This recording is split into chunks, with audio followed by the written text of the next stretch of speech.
This election result is clearly a great relief in many ways, because I've said it before, I consider Jeremy Corbyn palpably unfit for public office and unfit to be the Prime Minister of the United Kingdom.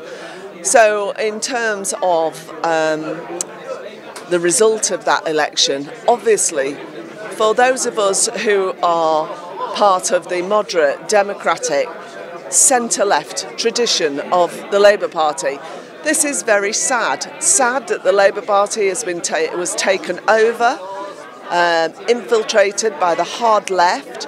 Sad that the virus of anti-Semitism was allowed to poison the Labour Party. The election in the United Kingdom was a really watershed election. I was a Labour Member of Parliament. I resigned from the Labour Party because of Labour's anti-Semitism, and the one person responsible for that developing in the Labour Party as mainstream was Jeremy Corbyn.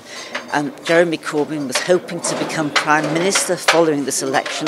Instead, the Labour Party has had a massive defeat. Jeremy Corbyn will have to resign. He doesn't want to resign quickly. He will have to go. I'm very pleased that Jeremy Corbyn cannot be Prime Minister of the United Kingdom, but it's extremely important to realise that many of his supporters are still in positions of power, and they too have to go before the Labour Party can return to being a proper mainstream party representing the people of the United Kingdom. This now is a very important moment in time. There are many decent, moderate Labour MPs who now need to stand up and speak up, and some already are.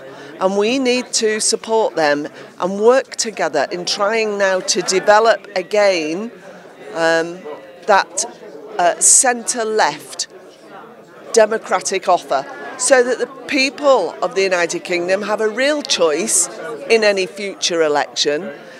I think many did not want to support Boris Johnson, but they wanted to support Jeremy Corbyn even less, and rightly so.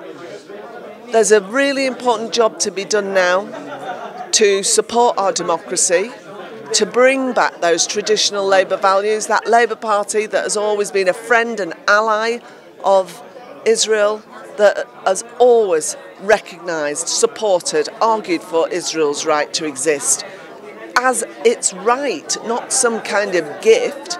We support the right of the people of Israel to self-determination.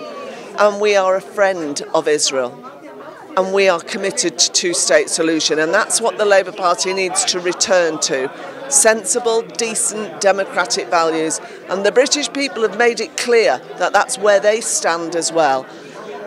I don't think this will be the end of the problem of anti-Semitism, but it might be the start of really getting some concerted action to deal with it and to end the situation where the Labour Party became institutionally anti-Semitic.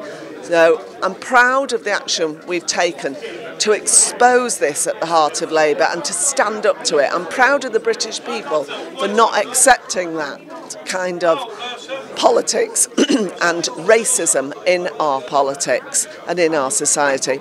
But now we need to support the centre-left to rebuild a decent Labour Party. This institute is the Strategic Dialogue Institute. That is the dialogue is between Australia, the UK, and Israeli leadership.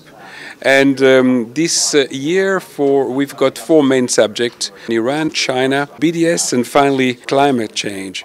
The people that are participating in this dialogue are current politicians, former politicians, policymakers, really journalists and so on, anyone that has got a role to play in public debate in Israel, in Australia and in the UK. We've been doing this now for 11 years, and I hope we're going to continue to do this in the future. This dialogue is a really important event, and it brings together people across continents, Australia, the UK, America, and other countries too, to discuss issues of extreme importance for Israel and indeed for the world. And just today I've been discussing boycott, divestment and sanctions. We've been talking about Iran. We're currently talking about China and the implications of developing Chinese trade. This is vitally important in terms of good relations and in terms of the defence of Israel. And it's critical that people do come together in this way, bring together their expertise, and that's the really important questions.